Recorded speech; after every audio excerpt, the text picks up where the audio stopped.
Afternoon, ladies and gents. Everyone has been using Zoom for the past few months, and even myself included. It's like everyone just forgot FaceTime and just been like, hey, Zoom, let's use this now. I have seen a lot of people though do it very wrong, and it just looked really weird. Like some of the angles, you guys, why not make a video to help you guys out there to make yourselves look more presentable, more professional, and sound a whole lot better on these Zoom calls so you can stand out from the crowd. And the good thing is these tips are actually universal, so it's not just like these will work on your computer. So here are 3 tips on how you guys can make yourselves look better and sound better on these Zoom calls. And there's also an extra tip at the end which I feel like a lot of people are gonna love. Number 1 is camera and framing. Now the easiest tip I can give you in this category is to make sure you clean your cameras, because if you have a smudge or any marks or anything like that on there, then the image is going to be blurry and soft, and that's not what we want, because we want it to look nice, sharp, and in focus. For framing, it's nice and easy. You just want to make yourself right in the middle of the frame so everyone's eyes goes directly to you and focuses on your amazing face and not what's going on in the background. And also keeping in mind that you don't want a too busy of a background. You don't want things going on in the background. Try and keep it as plain as you can.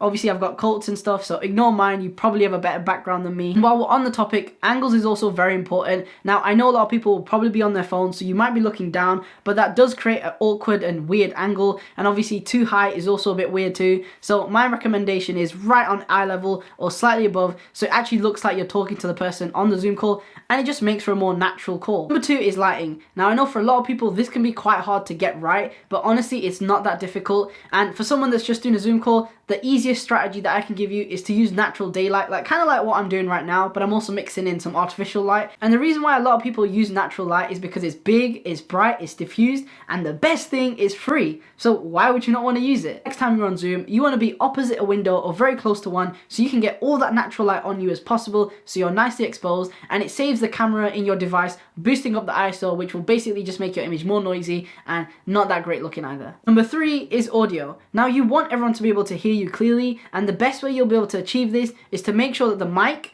is as close as possible to the audio source as possible. In this case, your face.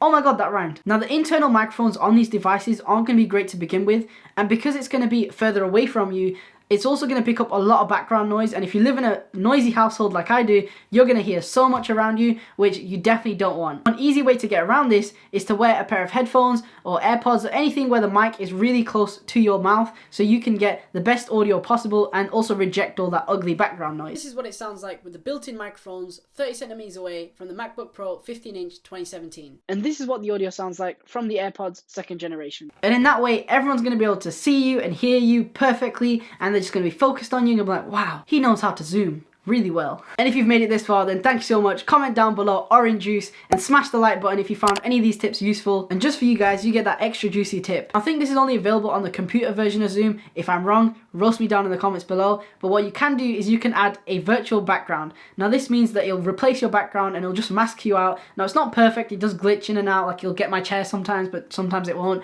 But what it'll do, it'll replace that ugly background and it'll just make you pop out. There you have it. Those are my tips on how you can be a professional Zoomer. You can be looking sick, you can be sounding really good on those Zoom calls and really stand out, unless everyone does it and everyone watches this video, which means no one would really stand out. But hey, you'd still look good. Also, a big shout out to all you new subscribers out there. I love that you're part of the Limbachi gang. And if you're new, definitely hit the subscribe button. We are so close to 1K. That's the goal for the end of the year. If we could hit that, that would be sick. I'd love to give back to you guys. Thanks so much for watching. If you have any comments, drop them down below. Tuesday, Thursdays, new videos dropping soon.